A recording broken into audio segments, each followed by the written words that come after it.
ഈ കൊച്ചി ഇന്നും വണ്ടി എടുത്തുകൊണ്ട് ഇറങ്ങിയോന്ന് ചിന്തിക്കണ്ട. ഞാനേ ഇന്നൊരു അത്യാവശ്യ കാര്യത്തിന് പോവാണ്.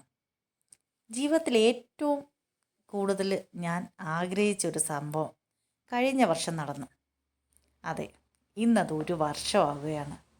അതെന്താണെന്നല്ലേ വഴിയേ കാണാം. അപ്പം ഞാൻ വന്നിരിക്കുന്നത് നമ്മുടെ മോറിലാകട്ടോ. നേരം വെളുത്തതേ ഉള്ളൂ. അവിടെ ചേച്ചിമാരെല്ലാം വന്ന് തറ നല്ലതായിട്ട് തൂത്ത് തുടച്ച് വൃത്തിയാക്കിയിട്ടു. അതെ, അതിൻ്റെ പുറകെയാണ് ഞാൻ കയറി ചെന്നത്. കസ്റ്റമറിന് വേണമെന്നുള്ള ഒരൊറ്റ ആവശ്യം കൊണ്ട് അവരെന്നോടൊന്നും പറഞ്ഞില്ല. അപ്പോഴാണ് എനിക്ക് ഒരു കാര്യം മനസ്സിലായത്. എൻ്റെ ചെരുപ്പ് കഴുകേണ്ട സമയം കഴിഞ്ഞു. എന്നതായാലും ചവിട്ടി തേപ്പ് നല്ലതായിട്ട് തേച്ചിട്ടുണ്ട്. ഒരു വെർമിസലിയാണ് ഞാൻ എടുത്തത് കേട്ടോ. അതിൻ്റെ പുറകെ ഞാൻ പോയതേ നെയ്യുടെ പുറകെയാണ് കേട്ടോ. അങ്ങനെ ചെന്ന് കമ്പനികൾ മൊത്തം പരതി നോക്കി, എല്ലാത്തിൻ്റെ റേറ്റും നോക്കി. എന്നിട്ട് നമ്മുടെ സ്വന്തം കമ്പനിയായ മിൽമ അങ്ങനെ കയ്യിലാക്കി. അതെ, ഒരു മുട്ടൻ സംഭവം അങ്ങനെ നടന്ന് നെയ്യും എടുത്ത് ഞാൻ അവിടുന്ന് പതുക്കെ നാട് വിട്ടു. അങ്ങനെ നാട് വിടാൻ പറ്റത്തില്ലല്ലോ. അങ്ങനെ അത് കൊണ്ടുവന്ന് റിസപ്ഷനിൽ കൊടുത്തു. എങ്ങനെ നാട് വിടും ബില്ലടിക്കാതെ? ക്യാഷ് കൗണ്ടറിൽ ചെന്നപ്പോൾ ഒരു സംഭവം. ദാ ഇത്രയും ഓടി നടന്നിട്ടും ഞാനാകെ എടുത്തത് 3 കൂട്ട സാധനം. അതെ, പിന്നെ എന്തിനാണാവോ ഈ നടന്നതെന്ന് എനിക്കറിയില്ല. എന്തായാലും നീ എപ്പോൾ ഇറങ്ങിയാലും വീട്ടിൽ താമസിച്ച് കയറുന്ന എന്താണെന്ന് ചോദിച്ചാൽ എൻ്റെ വേണ്ടപ്പെട്ടവർക്കും വീട്ടുകാർക്കും കൂട്ടുകാർക്കും എല്ലാവർക്കും ഉള്ളൊരു ഉത്തരവാണിത്.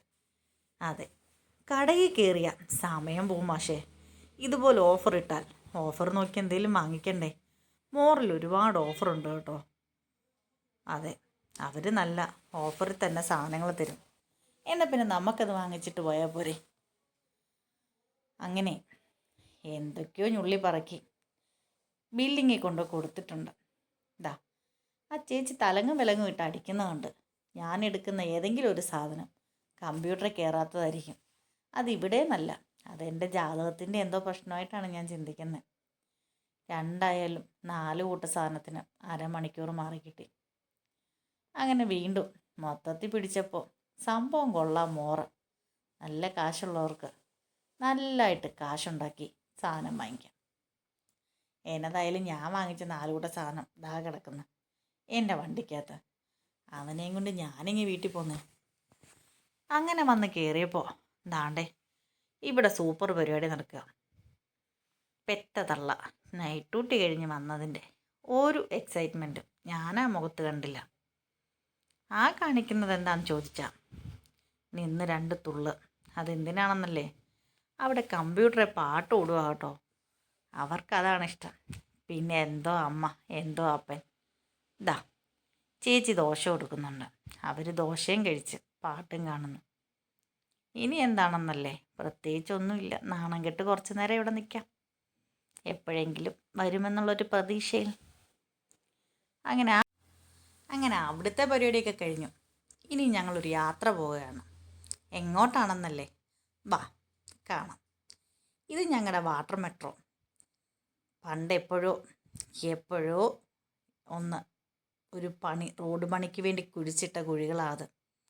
ഇപ്പോൾ റോഡ് ഏതാ, കുഴി ഏതാ, വെള്ളം ഏതാ, വഴി ഏതാന്നറിയാത്ത അവസ്ഥ. എന്തായാലും അടുത്തിടെയൊന്നും മാറത്തൊന്നുമില്ല. ഇതിനകത്ത് വീണ് എത്ര പേരുടെ കാലൊടിഞ്ഞിട്ടുണ്ടെന്നറിയാമോ? എങ്കിൽ പോലും നമ്മുടെ നാടല്ലേ, നമ്മുടെ സർക്കാരല്ലേ, ഇതൊന്നും ശരിയാക്കുമെന്ന് എനിക്ക് തോന്നുന്നില്ല. ഇതാ ഇതുവഴി പോയപ്പോൾ ദിയാമോൻ്റെ ഒരു കമൻറ്റ്, ദാണ്ടമ്മേ വാട്ടർ മെട്രോ എന്ന്. ഒരു കണക്ക് പറഞ്ഞാൽ സംഭവം അതാണ്. ഇവിടെ എന്തായാലും വണ്ടി ഓടിക്കുന്നവർ ജീവിതത്തിൽ എവിടെ പോയി 8 എടുത്താലും 8 16 വേണമെങ്കിലും എടുക്കും. അതിന് നല്ല എക്സ്പീരിയൻസ് വേണം ഇതുവഴി ഓടിക്കണമെങ്കിൽ. അങ്ങനെ ഞങ്ങളും നീന്തി കുളിച്ച് നല്ല സെറ്റപ്പായിട്ട് ആ മെട്രോയിൽ നിന്ന് ചാടിയിട്ടുണ്ട് കേട്ടോ. ഇനി അടുത്തത് എങ്ങോട്ടാണെന്നല്ലേ? പോവുകയാണ്. സത്യത്തിൽ ആ പോകുന്ന പോക്കിൻ്റെ വഴി എങ്ങോട്ടാണെന്ന് എനിക്കറിയില്ല. പുറകെ ഇരിക്കുന്ന ആശാട്ടിയാണ് എനിക്ക് വഴി പറഞ്ഞു തരുന്നത്. അതിൻ്റെ സംഭവം എന്താണെന്നല്ലേ? സാധാരണ അച്ചാച്ചനും അവളും കൂടിയാണ് ആ വഴി പോകുന്നത്. എനിക്കറിയത്തില്ല. ചോദിക്കുമ്പോഴെല്ലാം രണ്ടിനും ചാടാം. ഞാൻ കാണിച്ചു തരാൻ വഴിയെന്ന്. ആയിക്കോട്ടെ പോരാൻ പറഞ്ഞു. ഈ കാണിക്കുന്ന എന്താണെന്ന് ചോദിച്ചാൽ ഫോറസ്റ്റ് കാണിക്കാനോ കാട് കാണിക്കാനോ അല്ല, നല്ല രസകരമായൊരു സ്ഥലം, നല്ല ഭംഗിയുള്ള സ്ഥലം. അത് കണ്ടപ്പോൾ ചുമ്മാ നിങ്ങളെ കൂടെ കാണിക്കാമെന്ന് വിചാരിച്ചതാ കേട്ടോ. എന്താണെന്നല്ലേ, നല്ല സൂപ്പർ സ്ഥലമാണെന്നേ. ഇതൊക്കെ കാണുന്ന എന്ത് സുഖമല്ലേ. ഇതാ അങ്ങനെ കുറച്ച് നേരം വീഡിയോ പിടിച്ചപ്പോൾ അവൾ കുഴപ്പി. ഞങ്ങൾ വന്നത് ഇവിടെയാണ്. അതെ, ഇന്ന് ധനഹൂട്ടൻ്റെ ബർത്ത്ഡേയുടെ കേക്ക് വാങ്ങിക്കാൻ വന്നതാണ്. ബർത്ത്ഡേയുടെ കേക്ക് എടുത്ത് വണ്ടി വെച്ചപ്പം തൊട്ടേ ദിയാമോൾ പറയുന്നുണ്ട്, എൻ്റെ പൊന്നമ്മേ അത് നശിപ്പിക്കല്ലേന്ന്. അമ്മയുടെ വണ്ടിയോടിൽ കണ്ടാലറിയാം ഇന്ന് മിക്കവാറും കേക്ക് വീട്ടിൽ ചെല്ലുന്ന ലക്ഷണമില്ലെന്ന്. നീ ഒന്ന് പോടിയെന്ന് പറഞ്ഞെങ്കിലും എൻ്റെ നെഞ്ചി തീയായിരുന്നു. ഇതിനൊരു കേടുപാടുണ്ടാക്കാതെ വീട്ടിൽ കൊണ്ട് എത്തിച്ചില്ലെങ്കിൽ എല്ലാവരുടെയും വക ഇന്നത്തെ പാഴ്സൽ എനിക്കായിരിക്കും. അങ്ങനെ ഞങ്ങൾ വീട്ടിൽ കൊണ്ടുവന്നിട്ടുണ്ട്. തിരിഞ്ഞു നോക്കുന്നത് കണ്ടപ്പോഴേ പറഞ്ഞു കളയാതങ്ങ് കൊണ്ടുചെല്ലണേന്ന്. അങ്ങനെ ആ സാധനം വീട്ടിലെത്തിച്ചു കേട്ടോ. ഇനി അടുത്തതായിട്ടുള്ള പരിപാടിയാണ് ദാ ഈ കിടന്ന നെയ്ക്കാ. അതെ, ഇന്ന് ഇച്ചിരി സേമിയ പായസം ഉണ്ടാക്കാൻ പോവാം. അപ്പോൾ അതിൻ്റെ ചടങ്ങിനായിട്ട് ഇന്നിവിടെ പാലുകാച്ചാണ് കേട്ടോ. അയ്യോ, എൻ്റെ വീടിൻ്റെ അല്ല, ഇന്ന് സേമിയ വെക്കാനുള്ള പാലുകാച്ചാണ്. വീണ്ടും കുറച്ച് മുന്തിരി കൂടെ ഞാൻ വറുത്തെടുത്തിട്ടുണ്ട് കേട്ടോ. എന്തിനാണെന്നല്ലേ, നോക്കാം. വറുത്തപ്പം വീർത്ത് വന്നെങ്കിലും പിന്നീട് അവൻ അവൻ്റെ തനി ഗുണം കാണിച്ചു. കുറച്ച് നെയ്യും കൂടെ ഒഴിച്ചിട്ട് ഞാൻ എന്ത് ചെയ്തെന്നല്ലേ, ദാ 2 വെർമിസലി പാക്കറ്റ് ഉണ്ടായിരുന്നു, അത് അതേപോലെ പൊട്ടിച്ച് അതിനകത്തങ്ങിട്ട് ഇട്ടൊന്ന് വറുത്ത് കോരിയെടുത്തു. വറക്കാനും ഒന്ന് ഇളക്കാൻ വേണ്ടി എൻ്റെ മൂത്ത പുത്രിയെ നേയിപ്പിച്ച്. അതെ, ആ സൈഡ് മൊത്തം നിറച്ച് വറുത്ത് വാരിയിട്ടിട്ടുണ്ട്. ഒറ്റ ഇളക്കിന് ഒരു 100 ഗ്രാമെങ്കിലും തെറിച്ച് പോയിട്ടുണ്ട് കേട്ടോ. അങ്ങനെ ആ പരിപാടി അവിടെ അവസാനിക്കുകയാണ്. ദാ മൊത്തം ചേർത്ത് വെച്ച് ഞങ്ങൾ നല്ല സേമിയ ഉണ്ടാക്കി കഴിഞ്ഞു. ഇനി എന്താണെന്നല്ലേ, ഇനിയാണ് മെയിൻ കടമ്പ. അതെ, ഈ നിന്ന് കരയുന്ന സാധനത്തിനെ കൊണ്ട് ഈ കേക്കൊന്ന് മുറിപ്പിക്കണം. മിക്കവാറും ആര് ചെയ്യുമെന്തോ, മിക്കവാറും ഞാൻ തന്നെ കേക്ക് മുറിക്കേണ്ടി വരും. അങ്ങനെ ഞാൻ ഓടിച്ചെന്നിട്ടുണ്ട്. 1 മണിക്കൂർ ഞങ്ങൾ പ്രയത്നിച്ചിട്ടും ഞങ്ങളുടെ വീഡിയോ എടുത്ത് ശരിയായില്ല കേട്ടോ. എന്താണെന്നല്ലേ, അതേ പറ്റുള്ളായിരുന്നു. അവൾ സമ്മതിക്കില്ലെന്നേ. അവൾ ബഹളം തുടങ്ങിക്കഴിഞ്ഞാൽ പിന്നെ ഒരു രക്ഷയില്ല. ഇതാ കുറേ നേരം ക്ഷമയോടെ കാത്തിരുന്നു. ഇപ്പം വരും എന്ന് നോക്കിയിട്ടൊന്നും ഇപ്പം വന്ന് കണ്ടില്ല. അപ്പോൾ കളിക്കാൻ എടുത്തു കൊടുത്ത ഏറ്റവും നല്ല സൂപ്പർ ആയുധം കത്തി. കൊള്ളാം. ദാ വീണ്ടും അവസാനമായിട്ട് ദാ ഞങ്ങൾ കേക്ക് മുറിക്കിരുന്നേ, എങ്ങനെയൊക്കെയോ മുറിച്ച്, ആരോ മുറിച്ച് കൈയിട്ട് വാരാൻ പറ്റാഞ്ഞതുകൊണ്ട് എന്തോന്ന് കാണിച്ച്. അതെ, അവിടെ ഹാപ്പി ബർത്ത്ഡേ പാടുക. ഹാപ്പി ബർത്ത്ഡേ പറഞ്ഞു 3 പ്രാവശ്യം പറയേണ്ടത് ഞാൻ 4 പ്രാവശ്യത്തെ കൊണ്ടുവന്ന് നിർത്തി. ബർത്ത്ഡേ വന്നപ്പോൾ ബർത്ത്ഡേ പറഞ്ഞു. എന്തായാലും അതും അവിടെ ഓക്കെ ആയി. ഇനി എന്താണെന്നല്ലേ, ദാ വായിലെടുത്ത് വെച്ച് കൊടുക്കണമല്ലോ.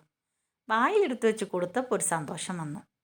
പക്ഷേ തിരിച്ചാ വായിലോട്ട് വെച്ചപ്പോൾ ഒരു സന്തോഷം ആ മുഖത്ത് കണ്ടില്ല. വായൊന്ന് തുറന്നത് പോലുമില്ല. ഒരുമാതിരി വെറുതേക്കാരായിപ്പോയി ഞങ്ങൾ. എന്നതായാലും വീണ്ടും ഞങ്ങൾ അത് തന്നെ ചെയ്തു കേട്ടോ. ഞാൻ ആവുന്ന മണി 58 നോക്കിയതിന് ശേഷം എന്തോ അറിയാതൊന്ന് വാ തുറന്ന് തന്നു. അതതുപോലെ തുപ്പിക്കളയുകയും ചെയ്തു. ഇനിയല്ലേ അച്ചാച്ചൻ കൊടുക്കണ്ടേ. ദാ അച്ചാച്ചൻ താണ്ട് കേക്ക് എടുത്തുകൊണ്ട് വരുന്നുണ്ട് കൊടുക്കാൻ. അത് എനിക്ക് ധനഹായ്ക്ക് കൊടുക്കാൻ വരുന്നത് വേറെയാ കേട്ടോ. അതെ, ആദ്യം ലവർക്ക് കൊടുത്തിട്ടല്ലേ കഴിക്കാൻ പാടുള്ളൂ, അല്ലേ കൊതി കിട്ടിയാലോ. ധനഹായെ ആകെ പാടെ ഒന്ന് വായി വെച്ച് കൊടുക്കാൻ നോക്കിയതാ. അവസാനം അച്ചാച്ചൻ സ്വന്തം വായി തന്നെ വെച്ച് ചാടി മണ്ടേ കയറാനാണ് അവൾക്ക് താല്പര്യം. അങ്ങനെ കേക്ക് മുറി അവിടെ അവസാനിച്ചു. ഇന്നിനി എനിക്ക് നൈറ്റ് ഡ്യൂട്ടിക്ക് പോകണം കേട്ടോ. ആസ്വദിച്ച് തിന്നുകൊണ്ട് നിൽക്കാനുള്ള സമയമില്ലാത്തതുകൊണ്ട് ഞാൻ കൈ കെട്ടിയത് വായിലിട്ട് 2 വിരലും വായിലിട്ടൊന്ന് നോക്കി. നല്ല രുചി, കൊള്ളാവല്ലോ. കൈ കഴുകിയില്ലായിരുന്നു. അപ്പോൾ കേക്ക് കാണണ്ടേ. ശരിക്കും ഇതായിരുന്നു കേക്ക്. ഇതായിരുന്നു അവിടെ നടന്ന സംഭവം. എന്തൊക്കെയാണല്ലേ. എന്തായാലും ഞങ്ങളുടെ ചാനൽ മറക്കാതെ സബ്സ്ക്രൈബ് ചെയ്യണേ.